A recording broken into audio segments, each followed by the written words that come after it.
청취자께서 보내주신 김세훈 교수의 저서 하나님 나라의 일부를 오늘 좀 깊이 파고들어 보려고 합니다. 네, 주제가 바로 하나님 나라. 정말 많이 들어본 말이죠. 그렇죠. 근데 왠지 좀 막연하고 구름 위에 있는 이야기처럼 들릴 때가 많잖아요. 맞아요. 너무 익숙해서 오히려 잘 모르는 개념 중 하나죠. 바로 그겁니다. 그래서 오늘 저희의 미션은 이 익숙하지만 낯선 개념, 이 하나님 나라의 진짜 의미가 뭔지 한번 파헤쳐보는 겁니다. 네, 마침 이 자료가 그 질문에 대한 아주 근본적인 답을 찾아가는 과정을 담고 있습니다.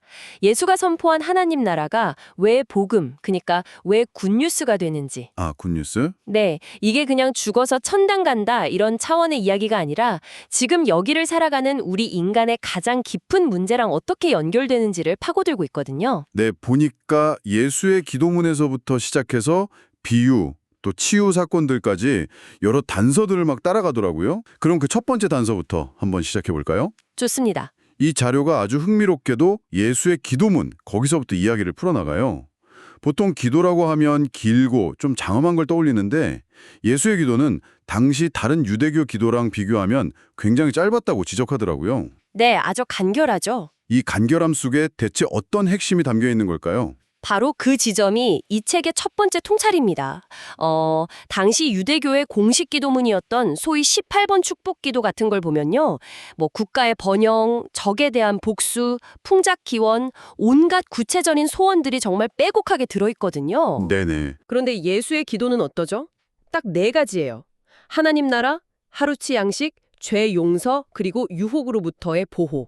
정말 그렇네요. 듣고 보니 굉장히 본질적인 것들만 딱 남아있는 느낌인데요. 바로 그겁니다. 이 책은 여기서 보편성과 근원성이라는 2가지 키워드를 뽑아내요.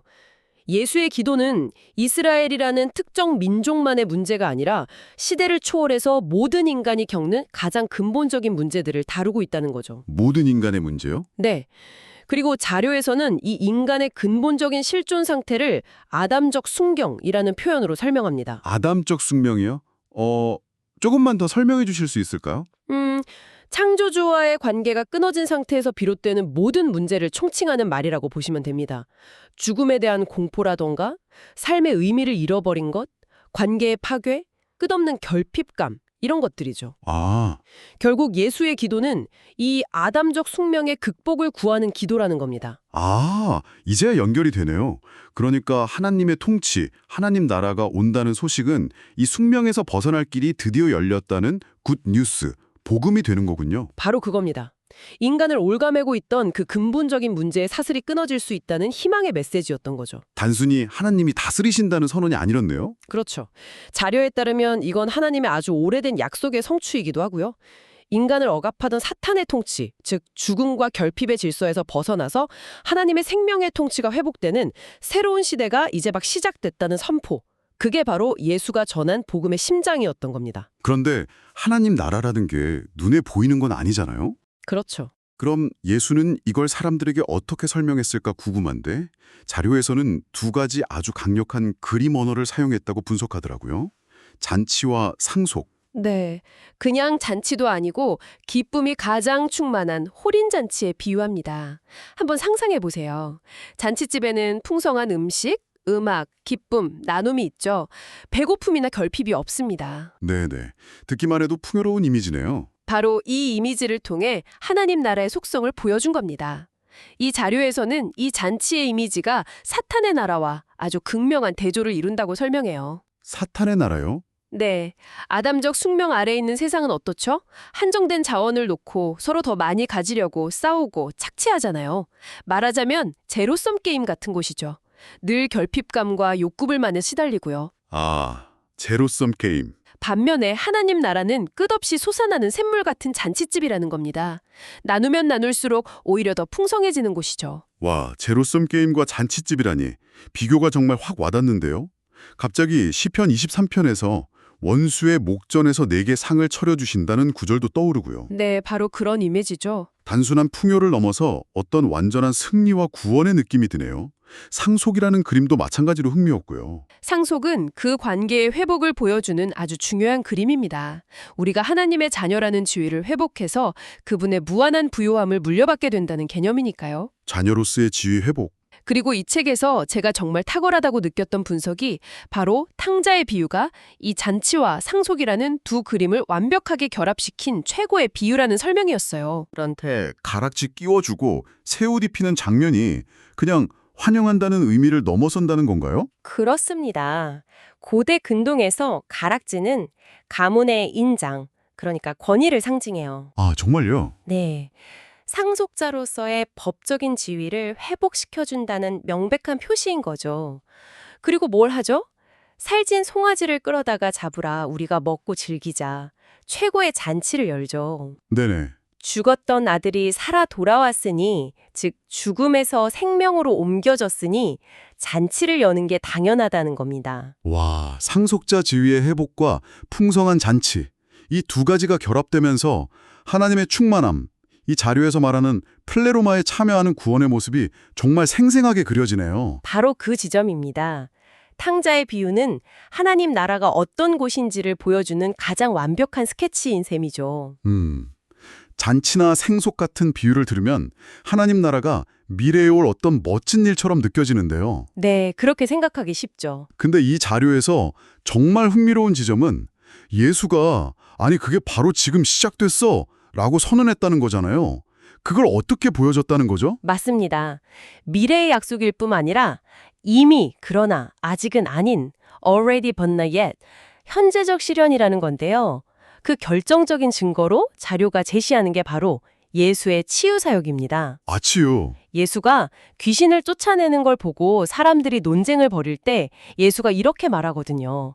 내가 만일 하나님의 손을 힘입어 귀신을 쫓아내는 것이면 하나님의 나라가 이미 너희에게 임하였느니라. 아, 그러니까 그 기적 자체가 봐라, 하나님의 통치가 지금 여기서 악의 세력을 몰아내고 있다는 일종의 시청각 자료 혹은 증거였군요. 정확합니다.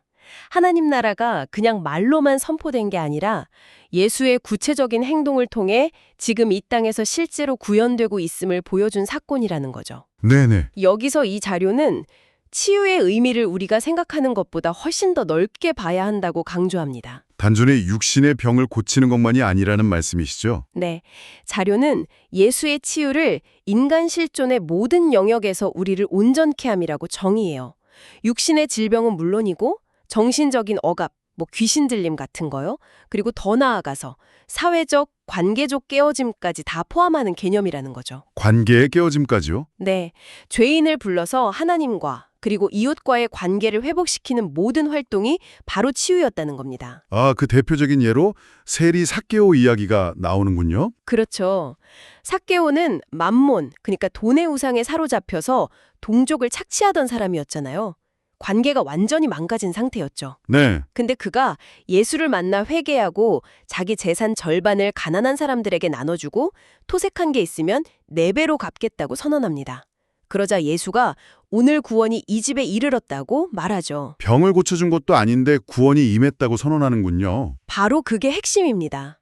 하나님과의 관계가 회복되니까 곧바로 이웃과의 관계가 회복된 겁니다. 이 책은 바로 이 깨어진 관계들이 회복돼서 온전해지는 상태, 즉 샬롬, 평화의 회복이야말로 예수의 치유 사역의 본질이라고 설명합니다. 중풍병자 이야기도 비슷한 맥락에서 볼 수 있겠네요. 예수가 병을 고쳐주기 전에 내 죄사함을 받았느니라 라고 먼저 선언하잖아요. 아주 중요한 포인트를 짚어주셨어요. 저는 항상 그 순서가 좀 이상하다고 생각했거든요. 그렇죠. 자료는 이 사건을 하나의 패러다임, 그러니까 본보기로 제시합니다. 사람들 눈에 가장 시급한 문제는 몸을 못 쓰는 중풍병 그 자체였겠죠? 하지만 예수는 더 근원적인 문제, 즉 하나님과의 관계 단절, 죄의 문제를 먼저 해결합니다. 아, 근본 원인을 먼저 다룬 거군요. 그렇습니다. 하나님과의 관계라는 뿌리가 회복되니까 하나님의 생명력이 그에게 흘러들어가면서 육체적 결핍이라는 줄기의 문제도 해결된 겁니다. 이처럼 예수의 치유는 삶의 모든 영역에서 하나님의 충만함에 참여하는 하나님 나라의 현재적 실현이었던 거죠. 자, 그럼 이제 가장 중요한 질문으로 넘어가야 할 것 같습니다. 이 놀라운 하나님 나라는 대체 어떻게 오는 걸까요? 네, 여기서 자료는 예수의 독특한 언어 사용법에 주목하라고 말합니다. 네, 정말 흥미로운 분석인데요. 복음서를 아무리 찾아봐도 예수는 우리가 하나님 나라를 만들자거나 하나님 나라를 확장하자는 식으로 말한 적이 단 한 번도 없다는 겁니다. 아, 정말요? 네, 항상 동사가 수동적이거나 주어가 하나님이에요. 하나님 나라가 온다, 하나님이 주신다, 그리고 우리 편에서는 들어간다, 받는다, 상속받는다 이렇게 표현되죠. 잠깐만요. 그건 좀 이상하게 들리는데요. 우리가 하나님 나라를 이 땅에 이루어가야 한다. 이 말은 굉장히 긍정적이고 적극적인 신앙의 표현처럼 들리잖아요. 그렇죠. 그렇게들 많이 생각하죠. 더 나은 세상을 만들고 삶의 정의를 위해 노력하자는 건데 이게 왜 잘못됐다는 거죠? 바로 그 질문이 이 자료의 핵심을 관통합니다. 청취자께서 느끼신 그 불편함, 당시 예수의 제자들도 똑같이 느꼈을 겁니다. 아, 자료는 바로 그렇게 인간의 노력으로 하나님 나라를 이루려는 시도를 열혈당식 신학이라고 부르면서 예수의 방식과 날카롭게 대조합니다. 열혈당이라면 그 로마의 무력으로 항쟁했던 독립운동가들 아니었나요? 맞습니다. 그들은 강력한 율법 준수와 정치적 투쟁을 통해서 인간의 힘으로 정의로운 하나님의 나라를 이 땅에 세우려고 했습니다. 의도는 굉장히 선했죠. 네. 하지만 자료는 예수가 바로 이런 유혹을 사탄의 시험으로 규정하고 단호히 거부했다고 설명합니다. 광야에서 받았던 시험의 본질이 결국 인간적인 방법으로 세상을 구원하는 메시아가 되라, 즉 열혈당 메시아가 되라는 거죠. 아, 심지어 베드로가 십자가 지지 마십시오라고 말했을 때 사탄아 물러가라 라고 엄청나게 꾸짖으신 이유도 거기에 있었군요. 정확합니다. 베드로의 말 속에서 인간의 힘으로 고난 없이 영광을 얻으려는 그 유혹을 보신 거죠. 이 책의 통찰은 이겁니다. 인간이 계획하고 인간이 이루는 나라는 아무리 선한 의도를 가졌더라도 결국 또 하나의 인간의 나라일 뿐 결코 하나님의 나라가 될 수 없다는 겁니다. 와, 그 지점은 정말 머리를 한 대 맞은 것 같네요. 우리가 흔히 하나님 나라를 확정하자라고 외치지만 그게 바로 예수가 거부했던 인간의 나라를 만들려는 유혹일 수 있다는 거잖아요. 바로 그럴 수 있다는 거죠. 선한 의도로 시작해도 결국 인간의 한계에 부딪힐 수밖에 없다는 지적이 정말 날카롭습니다. 구원이 진짜 구원이 되려면 인간의 한계를 뛰어넘는 초월성과 대가 없이 주어지는 은혜성이 반드시 필요하다는 결론이 이르게 되네요. 바로 그 은혜라는 개념을 더 선명하게 하려고 자료에서는 다른 고등 종교의 구원론과 비교를 하는데요. 네, 예를 들어 신이 세상 만물 안에 깃들어 있다고 보는 범신론, 대표적으로 힌두교나 불교가 그렇죠. 혹은 반대로 신이 세상을 창조하기만 하고 멀리서 지켜보기만 한다는 이신론, 이슬람이 여기에 가깝다고 분석합니다. 이 두 경우 모두 결국 구원의 열쇠는 어디에 있을까요? 신이 직접 개입하지 않으니까 결국 인간 자신에게 있겠네요. 수행을 하든 율법을 지키든. 맞습니다. 결국 자력 구원, 자기 힘으로 스스로를 구원해야 한다는 결론에 이를 수밖에 없다는 겁니다. 신이 직접 인간의 역사 속으로 들어와 구원을 베푸는 은혜의 자리가 없는 거죠. 네네. 그런데 자료는 이 자력 구원의 노력을 아주 냉정하게 절망이라고 표현합니다. 절망이라니 굉장히 강한 표현인데요. 왜죠? 인간 문제의 근원이 뭐라고 했죠? 바로 인간 자신의 한계성입니다. 죽을 수밖에 없고 이기적일 수밖에 없는 그 한계 말이죠. 네. 그런데 그 한계 안에 갇혀있는 자원으로 자신의 한계를 극복한다는 건 논리적으로 불가능하다는 겁니다. 이 책에서 든 비유가 정말 기가 막히는데 자기 머리카락을 잡아당겨 스스로를 들어올리려는 시도와 같다는 거예요. 하하, 정말 명쾌한 비유네요. 불가능하죠? 불가능하죠. 그렇기 때문에 절망이라는 겁니다. 스스로의 힘으로는 결코 진정한 구원에 이를 수 없다는 깊은 절망이 그 안에 담겨 있다는 분석이죠. 결국 예수의 복음은 바로 이 지점에서 폭발적인 힘을 갖는 겁니다. 인간의 한계 속에 갇혀 절망하던 우리에게 인간의 바깥, 즉 하나님의 초월로부터 구원이 값없이 은혜로 찾아온다는 선포니까요. 오늘 이야기를 정리해보면 하나님 나라는 단순히 죽어서 가는 천국이 아니라 지금 여기서 깨어진 관계들이 회복되고 온전케 되는 하나님의 통치를 의미하는 것이었네요. 네, 그렇습니다. 그리고 가장 중요한 것은 그 나라는 우리의 노력으로 쟁취하는 게 아니라 오직 하나님의 초월적인 은혜로만 주어진다는 깊은 통찰을 얻었습니다. 네, 바로 그 지점까지가 이 자료의 핵심 논지입니다. 그런데 이 저자는 여기서 멈추지 않고요. 이 모든 논의를 바탕으로 마지막에 아주 흥미로운 질문 하나를 툭 던지면서 끝을 맺습니다. 질문이요? 예수의 기도문을 다시 생각해보죠. 그토록 거대하고 초월적인 하나님의 은혜와 통치를 구하는 기도, 나라가 임하시오며 바로 뒤에 어떤 기도가 이어지죠? 오늘 우리에게 일용할 양식을 주시옵고. 그렇죠. 가장 거대하고 형이상학적인 기도 바로 뒤에 가장 일상적이고 현실적인 빤에 대한 기도가 이어진다는 겁니다. 와, 저자는 묻습니다. 이 둘 사이에는 과연 어떤 연결고리가 있는 걸까요? 와, 정말 흥미로운 질문이네요. 초월적인 하나님의 나라와 우리의 이 지극히 현실적인 빵 문제 사이에 어떤 비밀이 숨겨져 있을까요? 이 질문을 청취자 여러분께서도 한번 깊이 곱씹어 보시면 정말 좋겠습니다.